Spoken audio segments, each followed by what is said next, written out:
Maoko mdenga. Chinja. Waitwa kwayo. Adzisi nema president kuti vanhu vari kuuya zvine mutsindo. Asi nyaya inonetsa ndeyekuti akambokurovai. Saka tinopota tichibira tichinyara. Tinokumbirawo kuti mutigamuchire kana tauya ndinotenda nokuti gamuchira.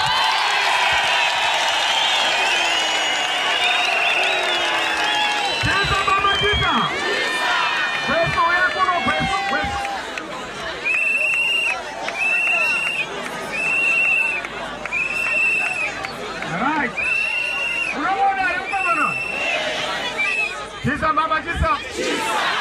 Mukoma nawe. Akanga titese ku university. Tiri ku university na Gwesu. Tachiri chikara panyaya kurwira supu nemabhonzo. Tikineta nava Mugabe kutoda upenyu hwakanaka tiri vatungamiriri vadzidzani zviri kwe. Nana Oskala, nana Jongwe, nana Musekiwa, nana Tafadzwa. Ana Gwesa. Ndo wakanga vari muna Revolutionary Command Council. Nana Mao nyika dzino. Taivatuma kuti vakomana mangwana tine demo, kana tine demo ndo vainotora doro mumasupermarket ese modhakwa nekufuta daifuta fodya mazuva iwayo vakomana vachifuta fodya.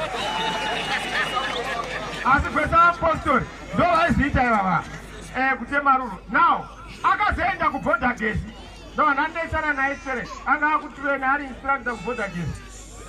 Nana Victor Matemadanda vanga vari ikoko. Batike zvino zvakati vakomana ndazoona chiedza chiya ndadzoka kumusha. Ndadzoka.